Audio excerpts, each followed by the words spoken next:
नमस्कार, मैं हूं सुधीर चौधरी और डिकोड में आपका स्वागत है। तो आइए आज की खबरों को आपके लिए डिकोड करते हैं। सबसे पहले हम क्रिकेट के वर्ल्ड कप में पाकिस्तान के ब्लैकमेल को डिकोड करेंगे। पाकिस्तान ने भारत के साथ मैच न खेलने का ऐलान करके ब्लैकमेल करने का जो प्लान बनाया था, उसका मास्टरमाइंड वहां के आर्मी चीफ असीम मुनीर को बताया जा रहा है। लेकिन जनरल असीम मुनीर एक बार फिर से ब्लफ मास्टर साबित हुए। जैसे न्यूक्लियर बम की धमकी नाकाम हुई थी, वैसे ही उनकी मैच न खेलने की धमकी भी नाकाम हो गई और आखिरकार पाकिस्तान को भारत के खिलाफ मैच खेलने के लिए तैयार होना ही पड़ा। आज हम इस पूरे ब्लैकमेल को आपके लिए डिकोड करेंगे। इसके बाद आपको लोकसभा का वो वीडियो दिखाएंगे जिसके आधार पर लोकसभा स्पीकर ओम बिरला ने यह फैसला किया था कि प्रधानमंत्री मोदी को इस समय सदन में नहीं आना चाहिए, क्योंकि यहां पर उनके साथ किसी भी अप्रिय घटना की पूरी तैयारी हो चुकी है। आज जब आप वो वीडियो देखेंगे तो आप खुद भी समझ जाएंगे कि उस दिन कांग्रेस की महिला सांसदों के इरादे कितने खतरनाक थे। और आखिर में हम आपको कानपुर में लैम्बोर्गिनी दुर्घटना की मनोहर कहानियां सुनाएंगे। अमीरों की तेज रफ्तार कार के नीचे जब कोई गरीब आ जाता है तो हर बार कहानी एक जैसी ही होती है। महंगी गाड़ी, रसूखदार परिवार, महंगे वकील और एक गरीब ड्राइवर पर सारा दोष। लेकिन सबसे पहले आपको पाकिस्तानी क्रिकेट टीम के नए कप्तान से मिलवाते हैं और उनका नाम है फील्ड मार्शल असीम मुनीर। पाकिस्तान ने जिस तरीके से भारत के साथ मैच न खेलने का ऐलान करके आईसीसी को ब्लैकमेल करने की कोशिश की, उस प्लान में पूरी तरह से असीम मुनीर की छाप दिखाई देती है। ये जो तस्वीर आज हमने बनाई है उनकी एआई जनरेटेड तस्वीर है वैसे तो, लेकिन यहां आप देख पाएंगे कि अब असीम मुनीर ने क्रिकेट के मैदान में क्रिकेट की चाल चलना भी शुरू कर दिया है। जिस तरह से असीम मुनीर दुनिया को न्यूक्लियर बॉम्ब की धमकी देते हैं, वैसे ही इस बार उन्होंने भारत के साथ मैच न खेलने की धमकी दी। लेकिन इस धमकी का हश्र भी वही हुआ जो न्यूक्लियर बॉम्ब की धमकी का हुआ था। ऑपरेशन सिंदूर के दौरान 4 दिनों में ही पाकिस्तान ने सरेंडर कर दिया था और क्रिकेट के इस युद्ध में भी पाकिस्तान ने 4 दिन में ही सरेंडर कर दिया। पाकिस्तान का एक फॉर्मूला है, पहले डर दिखाओ, फिर दबाव बनाओ और फिर उसी दबाव को सौदेबाजी में बदल दो। और इसी फॉर्मूले का इस्तेमाल करके पाकिस्तान ने आईसीसी को इस बार ब्लैकमेल करने की कोशिश की। इस समय पाकिस्तान पर एक शब्द बिल्कुल सटीक बैठता है और वो है ब्लफ मास्टर। हिंदी में इसका मतलब है धोखेबाज और ताकत कम होने के बावजूद शक्तिशाली होने का दिखावा करना। और पाकिस्तान की सेना हो, राजनीति हो या क्रिकेट हो, तीनों में यही खेल चल रहा है। लेकिन आईसीसी को ब्लैकमेल करने की कोशिश में पाकिस्तान इस बार बुरी तरह से फेल हो गया। कल रात पाकिस्तान ने ऐलान कर दिया कि वो भारत के साथ वर्ल्ड कप में मैच खेलने के लिए तैयार है। पीसीबी के अध्यक्ष मोहसिन नकवी कल रात एक कार्यक्रम में पहुंचे, जहां पर उनसे एक सवाल पूछा गया कि क्या आईसीसी पाकिस्तान पर कोई जुर्माना लगा सकता है। इसके जवाब में मोहसिन नकवी ने कहा कि ना तो मैं धमकी से डरता हूं, ना पाकिस्तान की सरकार डरती है, और आपको पता है फील्ड मार्शल का। ना मैं धमकी से डरता हूं, ना गवर्नमेंट डरती है, और आपको पता है फील्ड मार्शल का, तो इसलिए कोई मसला नहीं है। ना मैं धमकी से डरता हूं, ना गवर्नमेंट डरती है, और आपको पता है फील्ड मार्शल का, तो इसलिए कोई मसला नहीं है। तो क्रिकेट के मैदान में फील्ड मार्शल का नाम अब पाकिस्तान खुलकर ले रहा है। मोहसिन नकवी से पाकिस्तान के सेना प्रमुख पर कोई सवाल नहीं पूछा गया था और उन्होंने बिना किसी वजह के ही यहां पर भी असीम मुनीर का जिक्र किया और यह बताया कि असीम मुनीर के नेतृत्व में पाकिस्तान किसी भी दूसरे देश से डरता नहीं है। और इसकी वजह यह है कि पाकिस्तान इस पूरे विवाद में अब तक खाली हाथ है और उसकी सारी शर्तों को आईसीसी ने ठुकरा दिया है। कल रात को आईसीसी ने बताया कि T20 वर्ल्ड कप से हटने को लेकर बांग्लादेश क्रिकेट बोर्ड पर किसी तरह का कोई जुर्माना नहीं लगेगा। वर्ष 2028 से लेकर 2031 के बीच बांग्लादेश को आईसीसी के किसी टूर्नामेंट की मेज़बानी का मौका दिया जाएगा और आईसीसी का लक्ष्य किसी को भी सज़ा देना नहीं है। इसका मतलब है कि पाकिस्तान की किसी भी बड़ी मांग को आईसीसी ने स्वीकार नहीं किया है, लेकिन बांग्लादेश को आईसीसी ने इतना डिस्काउंट ज़रूर दे दिया है। और असल में पाकिस्तान इस बार बांग्लादेश के लिए ही खेल रहा था। लेकिन पाकिस्तान ने अपने लिए जो भी मांगा आईसीसी से, उसे नामंजूर कर दिया गया। आईसीसी ने साफ किया कि टूर्नामेंट नियमों के मुताबिक चलेगा और कोई सदस्य ब्लैकमेल नहीं कर सकता। पाकिस्तान चाहता था कि आईसीसी अपनी तरफ से भारत पर दबाव डाले और उसे पाकिस्तान के साथ द्विपक्षीय सीरीज खेलने के लिए मजबूर करे, और इसके साथ ही भारत, पाकिस्तान और बांग्लादेश के बीच एक ट्रायंगुलर टूर्नामेंट भी होना चाहिए।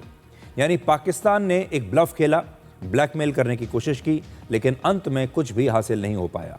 ऑपरेशन सिंदूर के दौरान जैसे पाकिस्तान की हार हुई थी, उसी तरह असीम मुनीर का ये आइडिया भी पूरी तरह से फेल हो गया।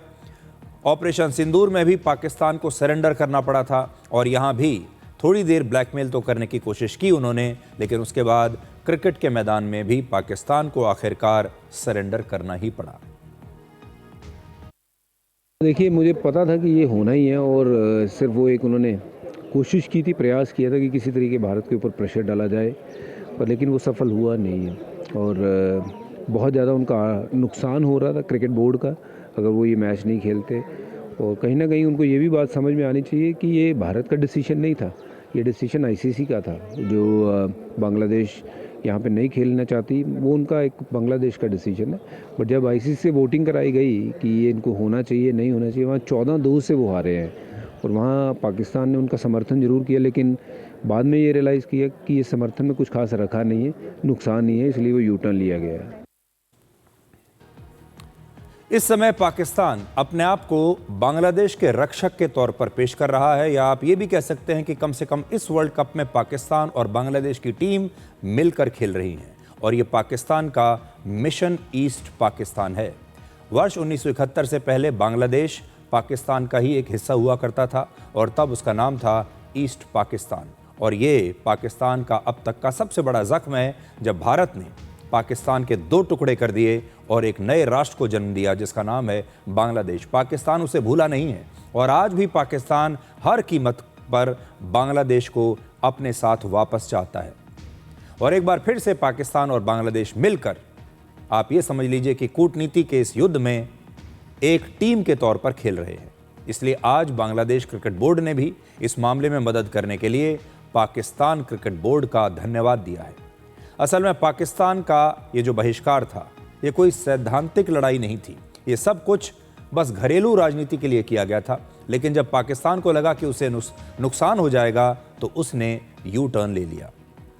वैसे भारत के साथ मैच न खेलना पाकिस्तान के लिए किसी आर्थिक आत्महत्या जैसा होता। आईसीसी के टूर्नामेंट में भारत और पाकिस्तान के बीच होने वाले किसी भी मैच की अनुमानित वैल्यू लगभग 4 से 5 हजार करोड़ रुपए तक होती है। 4 से 5 हजार करोड़ रुपए।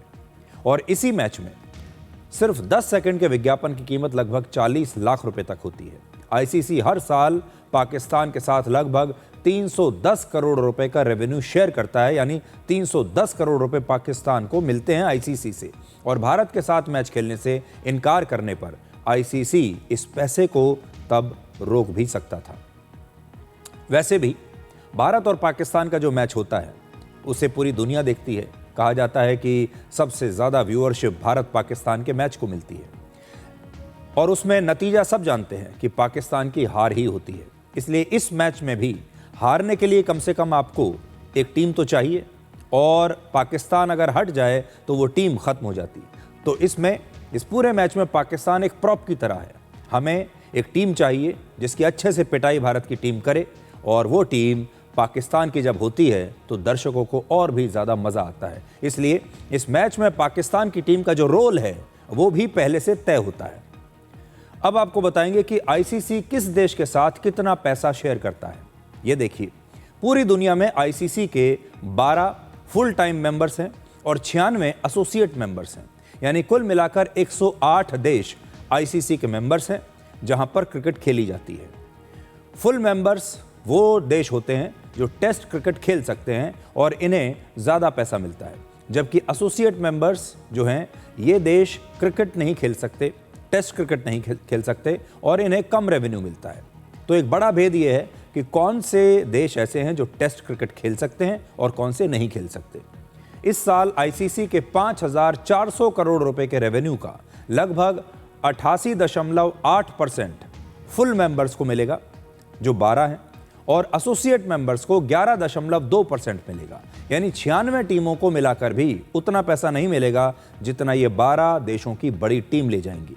इसकी वजह इसकी ये है कि इन्हीं 12 देशों की वजह से आईसीसी को हजारों करोड़ रुपए का रेवेन्यू मिलता है, और जिस देश से जितनी कमाई होती है उतना ही ज्यादा रेवेन्यू उस देश को आईसीसी से मिलता है।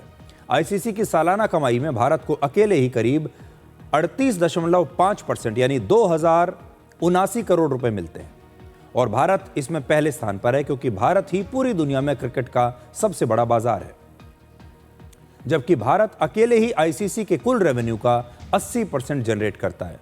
इस तरह से आप देखें तो पूरी दुनिया में क्रिकेट को लोकप्रिय बनाने के लिए भारत अपना लगभग 52% रेवेन्यू दूसरे देशों के साथ शेयर करता है। इस पूरे रेवेन्यू में इंग्लैंड को 371 करोड़ रुपए, ऑस्ट्रेलिया को 337 करोड़, पाकिस्तान को 310 करोड़ रुपए मिलते हैं, और ये भारत की वजह से मिलते हैं, और न्यूजीलैंड को 255 करोड़ रुपए का रेवेन्यू मिलता है। इसके साथ ही अन्य 7 देश जो हैं उन्हें भी करीब मिलकर 1,438 करोड़ रुपए मिलते हैं, और 96 एसोसिएट मेंबर्स को मिलाकर 604 करोड़ रुपए आईसीसी से मिलते हैं।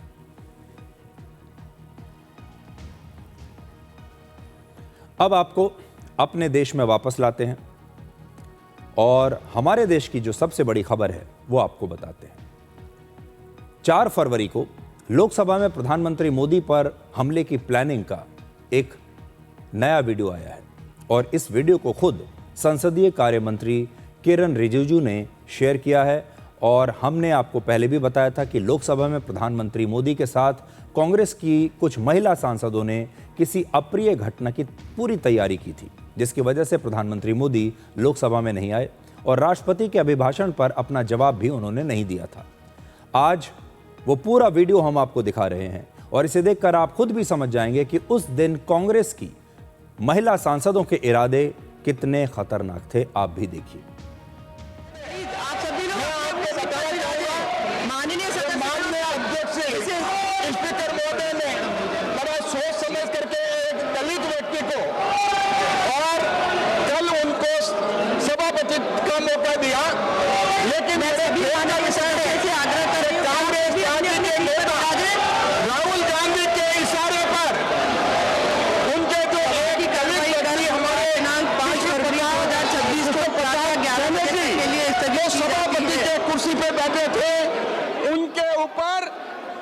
फाड़ करके फेंके गए। आप सभी लोग माननीय अध्यक्ष स्पीकर महोदय ने बड़ा सोच समझ करके एक दलित व्यक्ति को। अब आप देखेंगे इस वीडियो में कांग्रेस की कुछ महिला सांसद प्रधानमंत्री मोदी की कुर्सी के पास पहुंचती हैं और फिर इशारा करके बाकी सांसदों को भी वहां पर बुलाती हैं। मैं फिर से आपको बड़ी स्क्रीन पर वो तस्वीर दिखाना चाहता हूं।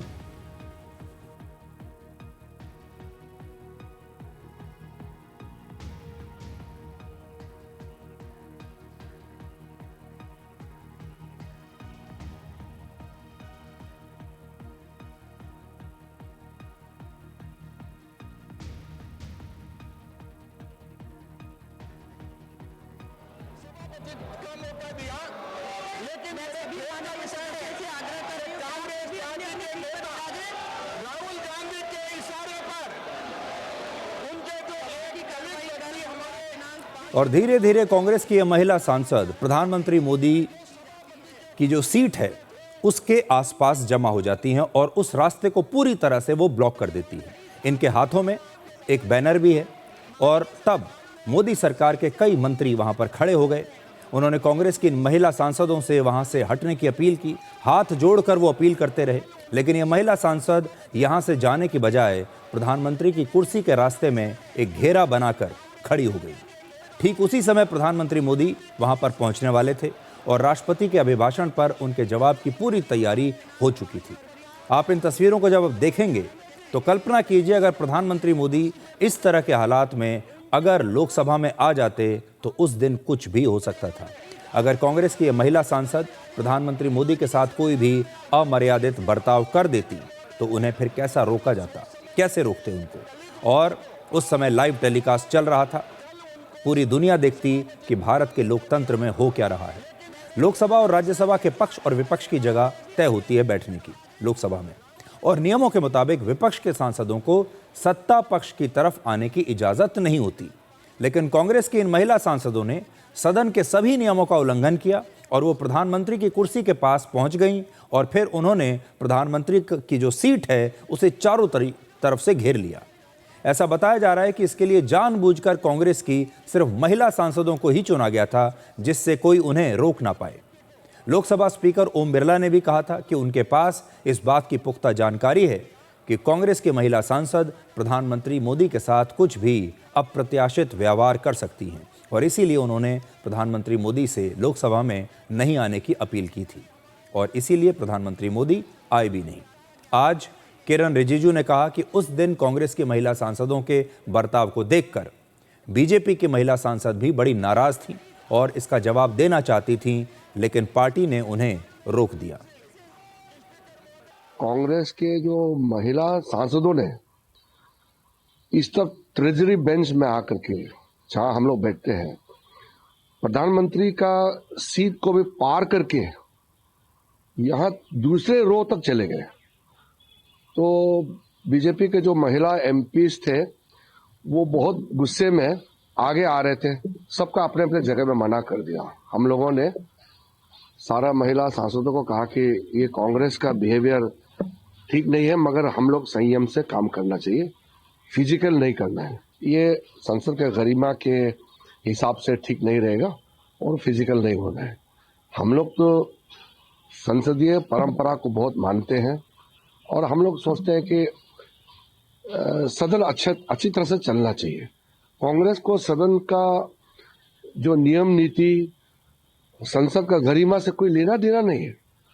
जो किरण रिजिजू ने और जो स्पीकर ने कहा है उसको उस नजर से आप देखिए, क्या जरूरत था ये महिलाओं को भेजने का। हमने तो हाथ जोड़ करके प्रार्थना कर रहे थे कि बहन निकल जाओ, ये आज तक कभी परिपाटी नहीं रहा। अपने बुजुर्गों से पूछा कि कोई ट्रेजरी बेंच में आकर के इस ढंग से हंगामा करे, फिर भी नहीं माने। उनकी नीयत खराब थी। उस दिन ठीक ही कहा कि वो कुछ भी अप्रत्याशित घटना घट सकती। तो तस्वीर अगर आप एक बार फिर से देखेंगे तो प्रधानमंत्री की जो सीट है लोकसभा में वो आपको साफ यहाँ नजर आएगी, जहाँ प्रधानमंत्री बैठते हैं। देखिए, जो पहली रो है, पहली लाइन में प्रधानमंत्री की सीट खाली है। किरण रिजिजू बिल्कुल बगल में बैठे हुए हैं, प्रधानमंत्री का इंतज़ार हो रहा है। और ऐसे में कांग्रेस की ये जो महिलाएं हैं ये उस जगह पर आकर खड़ी हो जाती हैं जहां से प्रधानमंत्री को आना है और अपनी सीट पर बैठना है। बीजेपी के कुछ मंत्री हाथ जोड़कर उनसे निवेदन कर रहे हैं कि आप यहां खड़े मत होइए, प्रधानमंत्री को यहां पर आकर बैठना है, लेकिन ये महिलाएं सुनने का नाम नहीं ले रहीं और वहां पर इकट्ठा हो गई। एक तरीके से आप ये समझ लीजिए कि इन महिलाओं ने प्रधानमंत्री का पूरा रास्ता ब्लॉक कर लिया था, और प्रधानमंत्री अगर वहां पर आते तो ये शायद उन्हें अपनी सीट पर जाने ही नहीं देती और फिर रास्ते में कुछ भी किया जा सकता था।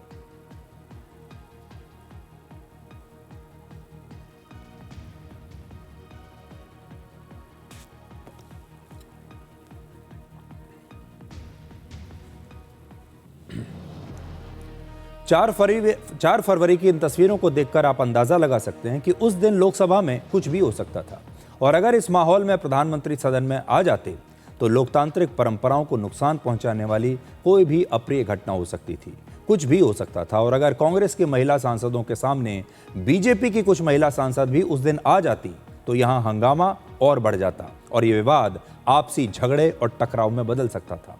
तब संसद से ऐसी तस्वीरें देखने को मिलती जिसकी किसी ने कल्पना भी नहीं की थी। अब बीजेपी की महिला सांसदों ने लोकसभा स्पीकर को एक पत्र लिखकर इस हंगामे में शामिल सांसदों पर सख्त कार्रवाई की मांग की है।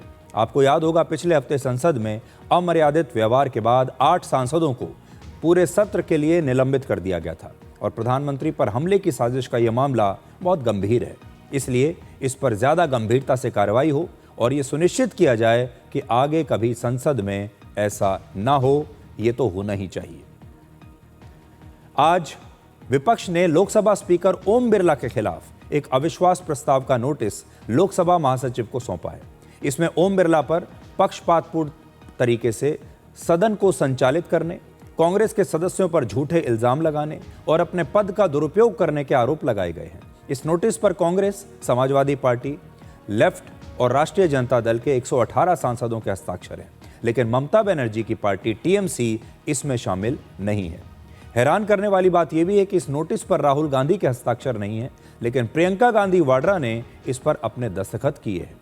ओम बिरला ने लोकसभा महासचिव से इस नोटिस की जांच करके उचित कार्रवाई करने का निर्देश भी दिया है।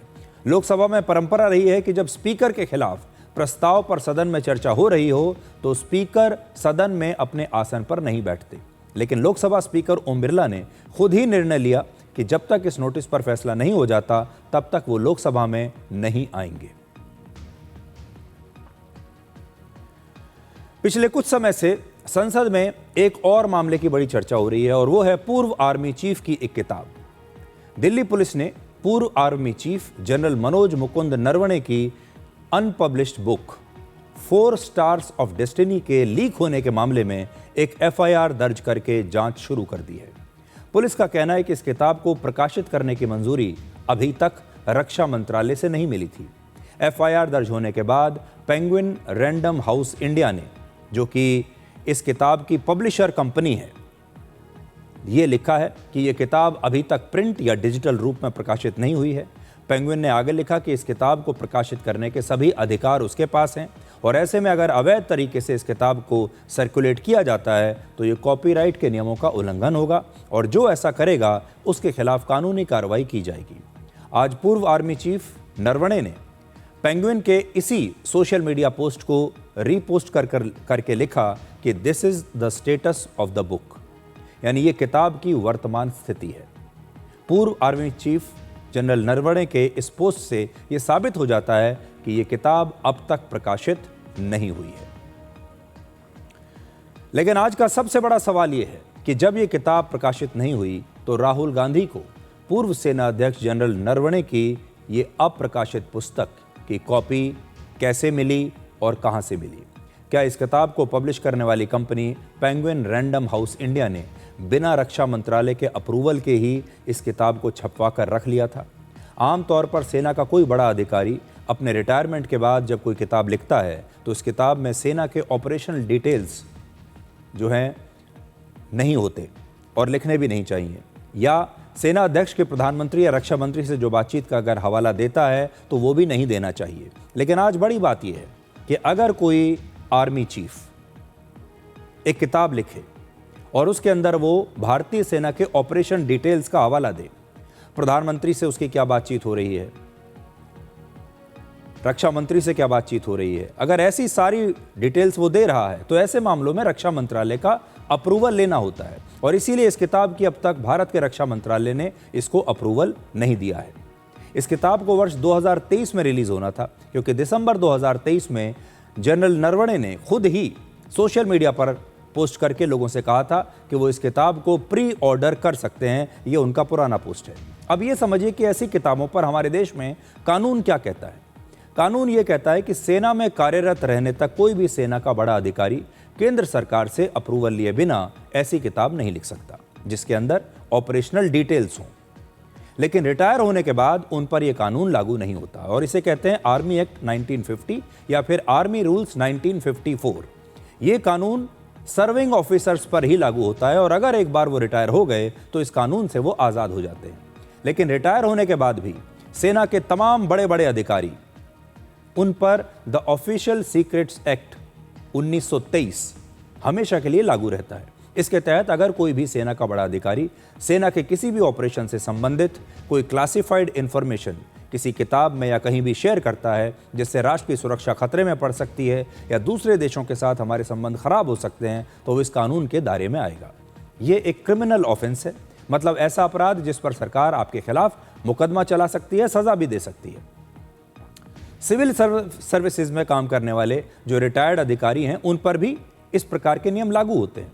और इसीलिए ज़्यादातर रिटायर्ड आर्मी ऑफिसर्स या फिर उनके पब्लिशर्स जब भी सेना से संबंधित कोई किताब लिखते हैं या प्रकाशित करते हैं तो एक सावधानी के तौर पर रक्षा मंत्रालय से स्वीकृति लेते हैं। लेकिन जनरल नरवणे की इस किताब के लिए रक्षा मंत्रालय ने ये स्वीकृति अभी तक नहीं दी थी। दूसरी बड़ी बात यह है कि रक्षा मंत्रालय को अप्रूवल के लिए जब कोई किताब भेजी जाती है तो इस किताब का कागज़ पर टाइप किया हुआ वर्जन भेजा जाता है, ना कि असली किताब भेजी जाती है, क्योंकि असली किताब तो छपी ही नहीं। तो उस किताब का जो पूरा टेक्स्ट है, वो जो छपा हुआ है, टाइप किया हुआ है, वो पेपर्स रक्षा मंत्रालय को भेजे जाते हैं। अब बड़ा सवाल यह है कि जब इस किताब को अप्रूवल मिला ही नहीं तो इसकी हार्ड कवर वाली किताब ये कैसे छप गई, कहाँ छप गई? अब आप सोचिए, पहले ये कहा जा रहा है कि इस किताब को तो अप्रूवल मिला ही नहीं है और ये छपी भी नहीं है, तो फिर ये जो हार्ड कॉपी वाली किताब है, हार्ड कवर वाली किताब, ये कहाँ से आ गई? और ये किताब राहुल गांधी के हाथ में कैसे पहुंची? राहुल गांधी को आज ये स्पष्ट करना चाहिए कि ये किताब उन्हें किसने दी और उन्होंने कैसे हासिल की। लेकिन इस पूरे मामले में जो सबसे खतरनाक बात है वो ये कि हमारे देश में महत्वपूर्ण पदों पर जो लोग बैठे हैं, जैसे हमारी तीनों सेनाओं के अध्यक्ष, सीबीआई चीफ, ईडी चीफ या फिर ऐसे अफसर जो बहुत महत्वपूर्ण विषयों पर सीधे प्रधानमंत्री, रक्षा मंत्री या गृह मंत्री से ऑर्डर लेते हैं, उनके साथ चर्चा करते हैं, उन्हें सलाह भी देते हैं, अगर वो लोग आगे चलकर अपनी किताबों में इस प्रकार के संवेदनशील मामलों का, बातचीत का, फैसलों का जिक्र करने लगेंगे तो बड़े बड़े संवैधानिक पदों पर बैठा कोई भी बड़ा नेता और कोई भी बड़ा मंत्री अपनी टीम पर कैसे विश्वास करेगा? मैंने ये किताब नहीं पढ़ी, ना ही हमारे पास इस किताब की कॉपी है, लेकिन जो कुछ कहा जा रहा है उसमें लिखा है कि वर्ष 2020 में जब चीन के साथ लद्दाख में सीमा विवाद चल रहा था, उस समय जनरल नरवणे को रक्षा मंत्री और प्रधानमंत्री से क्या आदेश मिले थे, ऐसा इस किताब में छपा होने का दावा किया जा रहा है। हम जनरल नरवणे की आलोचना नहीं करना चाहते, ना ही उनकी देशभक्ति पर कोई सवाल उठा रहे हैं, लेकिन आर्मी चीफ के पद पर रहते हुए उन्हें इस बात की पूरी जानकारी होनी चाहिए थी कि रिटायर होने के बाद उनके डूज और डोंट्स क्या है, और उनकी किताब से कहीं उनके अपने देश और अपनी ही सेना को नुकसान तो नहीं हो जाएगा। ये बात आज उन्हें भी समझनी होगी। आज राहुल गांधी को भी ये ज़रूर बताना चाहिए कि उन्हें ये किताब कहाँ से मिली, क्योंकि जिन्होंने किताब लिखी, जिस कंपनी को किताब पब्लिश करनी थी, दोनों का ही ये कहना है कि किताब अभी तक छपी ही नहीं है। तो फिर किताब की ये हार्ड कॉपी राहुल गांधी के हाथ में कैसे आई? केंद्रीय मंत्री गिरिराज सिंह ने अप्रकाशित किताब को दिखाने के मामले में आज राहुल गांधी के खिलाफ कार्रवाई की मांग की है। पब्लिशर ने कह दिया कि ये किताब अभी पब्लिकली नहीं छपा है, तो ये ऑथेंटिकेट ही गलत हो गया। तो राहुल गांधी पर अब प्रिविलेज चलना चाहिए और ये जानबूझ करके सदन को, क्योंकि जिस ढंग से देश के प्रधानमंत्री को गाली दे रहे हैं, जिस ढंग से सदन को बंधक बना लिया है, ये अमर्यादित है। शायद एलओपी को संसदीय ज्ञान नहीं है, यही माना जाएगा। और जो काम कर रहे हैं निश्चित रूप से इनके ऊपर प्रिविलेज होना चाहिए। तो संसद में एक सब चल रहा है। बड़ी बात यह है कि आज भी लोग ये नहीं समझ पा रहे हैं कि ये किताब अगर प्रकाशित नहीं हुई है तो फिर इसकी प्रकाशित कॉपी कैसे बाहर आ गई। ये जांच का विषय है। दिल्ली पुलिस इस पर जांच कर रही है और दिल्ली पुलिस ये भी जांच करेगी कि किताब राहुल गांधी के पास कैसे आई। अब आपको कानपुर लेकर चलते हैं, क्योंकि कानपुर के लैम्बोर्गिनी दुर्घटना मामले में अब मनोहर कहानियां बननी शुरू हो गई हैं। नई नई कहानियां सामने आ रही हैं। आप इन कहानियों को जब आप सुनेंगे तो आपको शायद हंसी भी आएगी, आपको एक मजाक जैसा लगेगा और आखिर में आपको दुख भी होगा कि आपके देश में क्या क्या होता है। ऐसे हर मामले में जहां कोई अमीर परिवार का लड़का अपनी महंगी गाड़ी में बैठकर जब ये सोचने लगता है कि सारी की सारी सड़क उसकी गाड़ी के लिए एक रेसिंग ट्रैक है, और जब कोई गरीब उसकी गाड़ी के नीचे आता है तो हर बार कहानी एक सी ही होती है, कहानी का अंजाम एक सा ही होता है। और पूरा देश ये जानता है कि ऐसी कहानियों का अंजाम क्या होता है। जैसे कई बार आप फिल्म देखने के लिए जाते हैं और फिल्म में इतने घिसे पिटे डायलॉग होते हैं कि डायलॉग से पहले ही आप जानते हैं कि अगला डायलॉग क्या आने वाला है। कहानी में आप पहले ही समझ जाते हैं कि कहाँ कहाँ क्या क्या ट्विस्ट होने वाला है, क्योंकि कहानी ऐसी है, इतनी घिसी पिटी है कि आप न जाने कितनी बार इस कहानी को सुन चुके हैं और देख चुके हैं। यहाँ भी कहानी वैसी ही है। पूरा सिस्टम और महंगे महंगे वकील झूठी कहानियाँ गढ़कर उस लड़के को बचाने की कोशिश करते हैं हर बार, और सारा दोष किसी गरीब आदमी पर डाल देते हैं। इस मामले में भी एक बार फिर से उसी कहानी का रिप्ले हो रहा है जो आप इससे पहले न जाने कितनी बार देख चुके हैं, सुन चुके हैं। 45 वर्ष के शिवम मिश्रा के पिता और कानपुर के बड़े तंबाकू कारोबारी के मिश्रा ने आज अपने बेटे के बारे में एक बड़ी भावुक और बड़ी मार्मिक कहानी सुनाई और फिर सारा दोष एक गरीब ड्राइवर पर डाल दिया। के मिश्रा ने कहा कि दुर्घटना के समय उनका पुत्र गाड़ी नहीं चला रहा था, बल्कि उनका ड्राइवर ये लैम्बोर्गिनी गाड़ी चला रहा था, और ये घटना कानूनी दांवपेच की ऐसी कहानी बन गई है जिसे आप फिल्मों में और असल जिंदगी में कई बार देख चुके हैं। ऐसे मामले में सबसे पहले तो ये कोशिश की जाती है कि लड़के को ये कहकर बचाया जाए कि गाड़ी ये लड़का नहीं बल्कि ड्राइवर चला रहा था। शिवम मिश्रा के वकील ने भी ये साफ कर दिया है कि गाड़ी शिवम मिश्रा नहीं, मोहन नाम का ड्राइवर चला रहा था। अब आप देखिए कि उनके पिता ने क्या कहा है और वकील क्या कहते हैं। उस गाड़ी में ड्राइवर और शिवम दो लोग थे। जहाँ ये घटना घटित हुई है उसके पास, जब घटना घटित हुई है उसके पहले शिवम को कुछ झपकी आने लगी। ऐसा ड्राइवर को सोचने लगा कि इनको हुआ क्या, झपकी ऐसी लगने लगी। तो उन्होंने उसके एक हाथ छोड़ के शिवम के बीच में हाथ लगाया और साथ में ही, सुनिए, साथ में ही उसके साथ में ही जब हाथ लगाया, गाड़ी स्लो हो गई। गाड़ी स्लो होने के बाद में ब्रेक मारा उसने। कब तक एक टेम्पो वाला आ गया, उसने साइड से टक्कर मारी, गाड़ी लेफ्ट साइड रुकी, इन्होंने ब्रेक मारा, गाड़ी ब्रेक से रुक गई। रुक जाने के बाद में फिर वो ड्राइवर ने उसकी अचेत अवस्था देख के परेशान हो गया। तो आपका कहना है कि शिवम गाड़ी चला रहा था, ऑन माइक रिकॉर्ड उन्होंने बोला है। शिवम गलत बोल, मैं सर गलत बोल रहा है। अगर कोई बोल रहा तो गलत बोल रहा, कोई भी बोल रहा, पुलिस बोल रही वो भी गलत, बिल्कुल गलत बोल रहे हैं, ऐसा नहीं।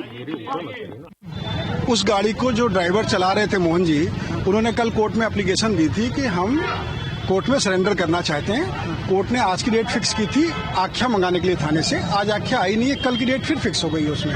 तो जो ड्राइवर गाड़ी चला रहा था उसने हाजिर होकर के अपनी जमानत कराने का प्रार्थना पत्र दिया और गाड़ी रिलीज की एप्लीकेशन भी कोर्ट में लगी है। शिवम मिश्रा का क्या रोल है? शिवम मिश्रा और ड्राइवर दोनों लोग गाड़ी में बैठे हुए थे। जो ड्राइवर गाड़ी चला रहा था उससे एक दिन पहले गाड़ी को बनाने वाले कुछ लोग आए थे और वो उसका ड्राइवर का कहना ये है कि गाड़ी में अचानक साइड से टेम्पो वाले ने टक्कर मारी और उसके बाद बगल में मोटरसाइकिल खड़ी थी, उससे इनकी गाड़ी टकरा गई। तो ये है शिवम मिश्रा के परिवार की और उनके वकीलों की कहानी। और कहानी का जो पहला ट्विस्ट है वो ये है कि शिवम मिश्रा गाड़ी चला ही नहीं रहे थे, उनका ड्राइवर गाड़ी चला रहा था। तो पहली बात तो ये है। ऐसी दुर्घटनाओं में अक्सर लड़के का अमीर और रसूखदार परिवार सहानुभूति पैदा करने की कोशिश करता है और विक्टिम कार्ड खेलता है। वो ये कहता है कि नाइंसाफी तो हमारे साथ हो रही है, हमें अमीर होने की सज़ा मिल रही है। लैम्बोर्गिनी में गाड़ी में लड़का चल रहा था 10 करोड़ की गाड़ी में, उसकी सज़ा हमें मिल रही है। यहाँ पर यह साबित किया जाता है कि 10 करोड़ की कार चलाने वाला उनका राजा बेटा बहुत ही सीधा साधा और भोला भाला लड़का है। इस कहानी में भी के मिश्रा यही बता रहे हैं कि असल में उनका बेटा ड्राइवर के साथ गाड़ी का ट्रायल लेने गया था, क्योंकि इस गाड़ी की एक दिन पहले ही रिपेयरिंग की गई थी और रिपेयर होने के बाद जब ये गाड़ी ठीक हुई तो इसका ट्रायल लेने के लिए शिवम मिश्रा अपने ड्राइवर के साथ इस गाड़ी में निकले। इस दौरान उनका बेटा रास्ते में ही बेहोश हो गया और अब उन्होंने अपने बेटे को इलाज के लिए दिल्ली भेज दिया है और इस समय डॉक्टर्स की निगरानी में वो लड़का दिल्ली में है और अभी वो पुलिस के सामने पेश भी नहीं हो सकता। पीछे वो लोग जो हमारे सिक्योरिटी थे, हम तुरंत पकड़ के उसी बेहोश की हालत में, उसी हालत में उनको निकालने के बाद में उनको वहाँ से जब घर आए हैं हमारे पास में, तो मैंने तुरंत डॉक्टर जो हमारे इलाज करते हैं दिल्ली, उससे मैंने बात किया। उन्होंने कहा कि इनको किसी भी हालत में भेज दीजिए। तो डॉक्टर के पास में अंदर रवाना किया। डॉक्टर वहाँ पहुँच गए, डॉक्टर के अंदर में वो आ गया। आने के बाद में उसको डॉक्टर अभी भी जाँच कर रहे हैं। उनके पास कई कारण है, मैंने उससे रोज पूछता हूँ। बीपी कारण हो सकता है और भी कोई कारण ऐसा हो सकता है जो हो, ब्रेन की भी जांच करा रहे हैं, पूरी सिटी स्कैन भी हो रही, सारी जांचें चल रही। आज भी मैंने सुबह फ़ोन किया था कि आप यहाँ आने की पोजीशन में है क्या? बोले 1-8 दिन का मुझे समय दीजिए, मैं खुद लेके उनको ले आ जाऊँ। तो ऐसी घटनाओं में ये बड़ा पुराना फॉर्मूला है। पहले तो ये कह दीजिए कि हम गाड़ी ही नहीं चला रहे थे, गाड़ी जो है वो ड्राइवर चला रहा था। दूसरा फॉर्मूला होता है कि दुर्घटना के बाद तुरंत जाकर अस्पताल में भर्ती हो जाओ और कहो कि मेरी तो तबीयत खराब है। डॉक्टरों से एक सर्टिफिकेट लिखवा लो, डॉक्टर भी जान पहचान वाले मिल जाते हैं, और फिर आप ये कह दो कि हम तो पुलिस की पूछताछ में भी नहीं आ सकते और हम कहीं नहीं जा सकते क्योंकि हम तो अस्पताल में भर्ती हैं। यहाँ पर वकीलों ने एक ऐसी कहानी गढ़ी कि शिवम का ना तो कोई मेडिकल टेस्ट हो सका जिससे ये पता लग सके कि दुर्घटना के समय वो नशे में तो नहीं थे। उसके लिए मेडिकल टेस्ट ज़रूरी है, लेकिन मेडिकल टेस्ट तो हो ही नहीं पाया क्योंकि उनके पिता ने उन्हें तुरंत कानपुर से दिल्ली रवाना कर दिया, ये कहकर कि शिवम तो बीमार है और हमने दिल्ली में जाकर उन्हें डॉक्टरों की निगरानी में कहीं भर्ती कर दिया है, इसलिए कोई मेडिकल टेस्ट नहीं हो पाया। ये दुर्घटना 8 फरवरी को हुई और आज 10 फरवरी है, ख़त्म होने वाली है 10 फरवरी भी, और अब ये साबित करना मुश्किल होगा कि शिवम की मानसिक हालत, शारीरिक हालत उस समय कैसी थी, और दुर्घटना के तुरंत बाद शिवम के साथ पूछताछ भी नहीं हो पाई क्योंकि शिवम पुलिस स्टेशन गए ही नहीं। तो ना तो अब हम ये जांच कर सकते हैं कि कहीं शिवम ने कोई शराब तो नहीं पी हुई थी, ना ही शिवम से कोई पूछताछ हो सकी। ऐसे केस में आरोपी को पुलिस की पूछताछ और मेडिकल टेस्ट से जितना दूर रखा जा सके उसमें शिवम के परिवार वाले पूरी तरह कामयाब रहे। उन्होंने ये इंश्योर किया कि शिवम का ना तो कोई मेडिकल टेस्ट हो पाए और ना ही उनसे कोई पूछताछ हो पाए, इसलिए तुरंत शिवम को कानपुर से दिल्ली रवाना कर दिया, ये कहकर कि शिवम की तबीयत ठीक नहीं है और अब शिवम दिल्ली में है। तो ये जब जांच होती है तो ये बातें बड़ी महत्वपूर्ण होती हैं, और बाद में जब ये मामला अदालत में आएगा भी तो ये मामला गिर जाएगा क्योंकि पुलिस ने ठीक से जांच ही नहीं की। अगला ट्विस्ट ये है कि शिवम मिश्रा के वकीलों ने उस ड्राइवर से सरेंडर करवा दिया जिसमें ड्राइवर आत्मसमर्पण करके ये कह रहा है कि गाड़ी वही चला रहा था। अब यह अलग बात है कि कागजी कार्रवाई पूरी ना होने की वजह से ड्राइवर का सरेंडर आज भी हो नहीं पाया। ऐसे मामले में सबसे पहले पुलिस के साथ सांठगांठ की जाती है, लेकिन कानपुर के पुलिस कमिश्नर कहते हैं कि ये गाड़ी शिवम मिश्रा ही चला रहा था और इस बात से कोई फर्क नहीं पड़ता कि शिवम मिश्रा का परिवार या वकील क्या दावा करते हैं। वो तो उनका कहना है कि ड्राइवर चला रहा था, लेकिन हमारी विवेचना, जब शिवम का नाम हमारी विवेचना में आने का मतलब है कि हम संतुष्ट हैं कि ड्राइवर शुभम है। ठीक है, तो वो कुछ भी बोलते रहे कि हमारी जांच, जो हमारे पास सीसीटीवी फुटेज है और जो हमारी विवेचना में, यार विवेचना में नाम आने के बाद ही उनका नाम जो है उसमें एफआईआर में लिया गया है, तो इसलिए वो अपनी बात करें, हम कोर्ट में अपना बात रखेंगे। ये गाड़ी खुद चला रहे थे। पुलिस पूरी तरह संतुष्ट है, पूरी तरह विवेचना में उनका नाम लाया है, प्रकाश में आया है नाम। तो हम संतुष्ट हैं कि गाड़ी शिवम चला रहे थे। तो पुलिस ये कहती है कि वो संतुष्ट हैं कि गाड़ी तो शिवम ही चला रहे थे, लेकिन पुलिस ने शिवम को बचने का इतना मौका दे दिया कि अब अदालत में कुछ हो नहीं पाएगा। यहां पुलिस की सबसे बड़ी नाकामी यह है कि घटना के बाद पुलिस ना तो शिवम मिश्रा को एक बार भी पूछताछ के लिए थाने ला पाई और ना ही उसकी मेडिकल जांच करवाई गई। कानपुर पुलिस चाहती तो कानपुर से दिल्ली आकर शिवम मिश्रा की मेडिकल जांच कर सकती थी, अस्पताल में जाकर ही शिवम मिश्रा से पूछताछ भी कर सकती थी। इसलिए ऐसा लगता है कि जब अमीर परिवार का राजा बेटा अपनी करोड़ों की गाड़ी से किसी को कुचलता है तो पूरी कायनात की तरह हमारा सिस्टम उसे बचाने में लग जाता है। वैसे तो इस दुर्घटना में एक ही व्यक्ति घायल हुआ है और उसे भी कोई खास गंभीर चोट नहीं आई, इसलिए एफआईआर में जो भी धाराएं लगाई गई हैं वो सब बेलेबल हैं, यानी शिवम को बहुत आसानी से थाने से ही बेल मिल जाएगी और पकड़े जाने पर भी शिवम को कोई कड़ी सज़ा नहीं होने वाली। लेकिन यहाँ खबरें इसलिए हेडलाइन नहीं बन रही क्योंकि अपराध को सिर्फ घटना ही नहीं बल्कि नैतिकता के पतन के रूप में भी देखा जा रहा है। इसमें किसी की जान नहीं गई है, हम भी जानते हैं कि शिवम को कोई ऐसी खास सज़ा होने वाली नहीं है, कोई कानूनी कार्रवाई भी शायद उसके खिलाफ ना होगी। लेकिन पूरे देश में इस प्रकार के जो लोग हैं, जब ये सड़क को अपना रेसिंग ट्रैक मानने लगते हैं, जब अपने माता पिता के बड़े पैसे से ये रेसिंग गाड़ियां खरीदते हैं, वो मंशा जो है वो बड़ी महत्वपूर्ण है। वरना कानपुर जैसे शहर में 10 करोड़ की रेसिंग कार खरीदकर एक भोला भाला लड़का क्या साबित करना चाहता था। ये लोग सड़कों को अपना रेस ट्रैक से ज़्यादा कुछ नहीं समझते और उनकी गाड़ी की स्पीड इतना ज़्यादा मज़ा देने लगती है कि सड़क पर चलने वाला कोई भी आदमी उन्हें तब दिखाई नहीं देता। जो बड़ी समस्या है आज हमारे देश की, ये कानपुर जैसी घटनाएं जो हैं, इसमें कुछ होने वाला नहीं है। आज नहीं तो कल शिवम छूट ही जाएगा, उसे जमानत मिल ही जाएगी। लेकिन पूरे देश में जो एक दो वर्ग पैदा हो गए हैं, एक अति पैसे वाला वर्ग और दूसरा आम जनता। आम जनता पैदल सड़कों पर चल रही है, अपने बाइक, स्कूटर, मोटरसाइकिल पर चल रही है, किसी तरीके से अपना गुजारा कर रही है। और उसी सड़क पर एक 5-10 करोड़ की रेसिंग कार आती है जो स्पीड से चलती है, जो किसी को समझती नहीं कुछ, और उसके बाद दुर्घटना होती है, उसमें कोई ना कोई गरीब आदमी मारा जाता है। और फिर पूरा की पूरा जो सिस्टम है वो इस तरीके से डिज़ाइंड है कि इन लोगों को कभी ठीक से सज़ा नहीं मिलती। इसीलिए ये मीडिया का भी कर्तव्य है कि ऐसे मामलों को हमेशा आपके सामने उठाए और आपके सामने आप भी, पूरा देश भी इनका संज्ञान ले। अब सड़क दुर्घटना के बाद अब हम आते हैं देश की राजधानी दिल्ली में, क्योंकि दिल्ली में भी जो सबसे बड़ी समस्या है वो है यहाँ की सड़कें और उन पर बढ़ता जा रहा ट्रैफिक।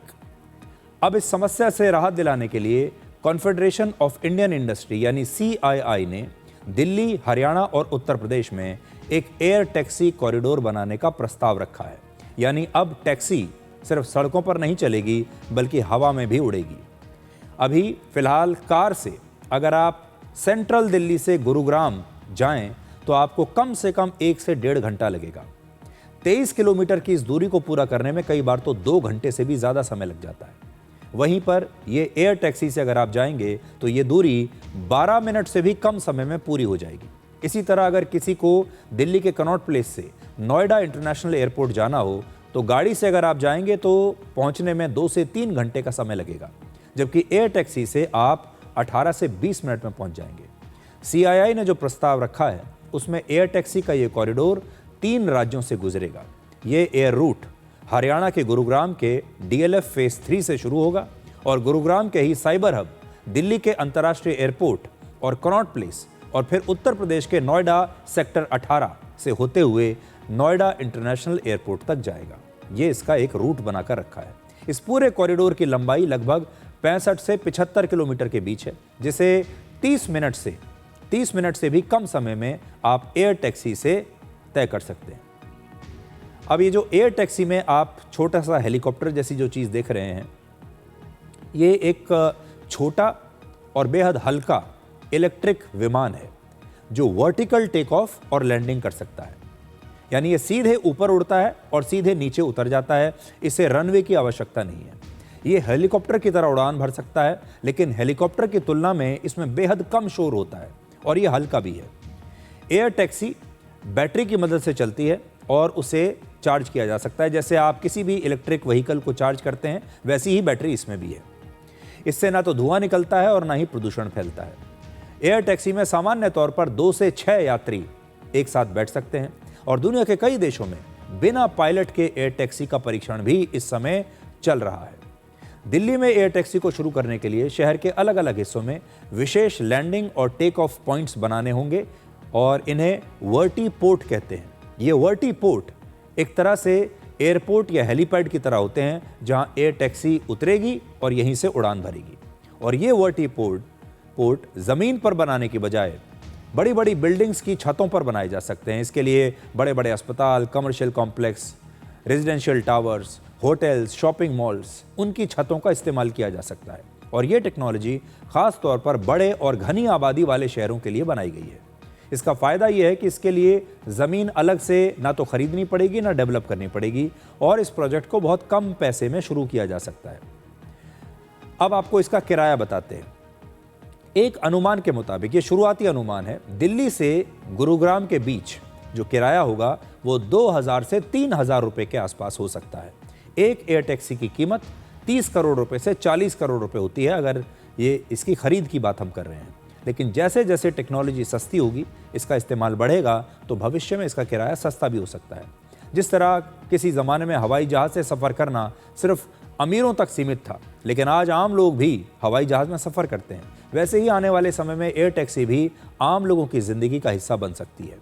CII का कहना है कि अगर दिल्ली में ये मॉडल सफल रहा तो इसे मुंबई, बेंगलुरु, चेन्नई और हैदराबाद जैसे बड़े शहरों में भी लागू किया जा सकता है। हमारे देश में कई कंपनियां एयर टैक्सी की योजना पर इस समय काम कर रही है। अब आपको बताते हैं कि दुनिया के किन किन देशों में एयर टैक्सी पर काम चल रहा है। चीन की एक कंपनी ने दुनिया की पहली एयर टैक्सी बना ली है, जिसे चीन के एविएशन रेगुलेटर ने उड़ान भरने की मंजूरी भी दे दी है। 2 सीटों वाली ये एयर टैक्सी 130 किलोमीटर प्रति घंटे की रफ्तार से 30 किलोमीटर तक का सफर तय कर सकती है और ये सर्विस इसी साल शुरू हो सकती है चीन में। और चीन में 1 किलोमीटर सफर करने के लिए 400 से 500 रुपए का किराया देना होगा।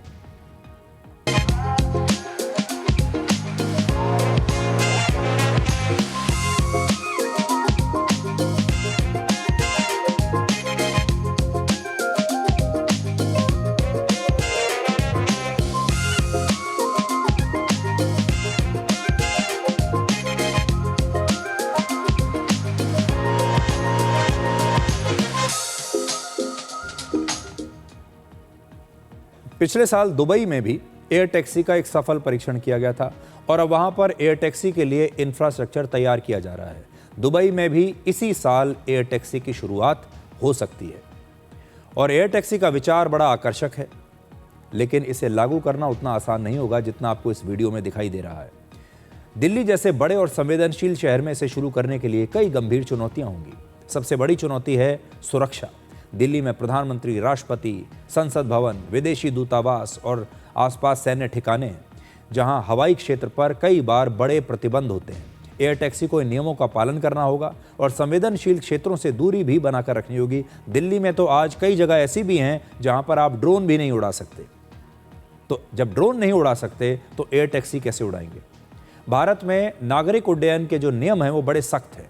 एयर टैक्सी ना तो हेलीकॉप्टर है, ना ही पारंपरिक विमान है। इसके लिए DGCA को नई गाइडलाइंस बनानी होंगी। दिल्ली का मौसम भी बड़ा चुनौतीपूर्ण है। गर्मी, मानसून और घना कोहरा उड़ान को अक्सर प्रभावित कर सकता है और ख़ास तौर पर कोहरे में विजिबिलिटी बहुत कम हो जाती है दिल्ली और आसपास के इलाकों में। इसके अलावा एयर टैक्सी की टेक्नोलॉजी कितनी भरोसेमंद है, ये भी बड़ा सवाल है। बैटरी की क्षमता, चार्जिंग का समय और इमरजेंसी लैंडिंग पर अभी और काम करना पड़ेगा।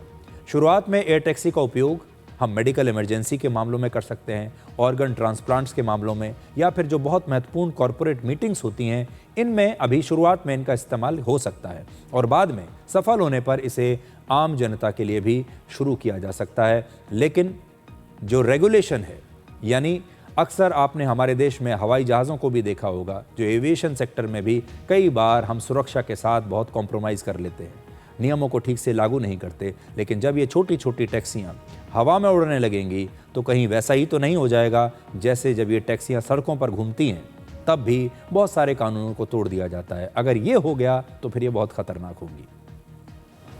और इस समय की एक बड़ी खबर यह है कि भारत सरकार ने देश की जनता को AI generated deep fake video से बचाने के लिए एक बड़ा फैसला लिया है, जो आपको पता होना चाहिए। डीप फेक वीडियो को AI की मदद से बनाया जाता है और ये बिल्कुल किसी असली वीडियो की तरह दिखते हैं। आप सब जानते हैं इस बात को।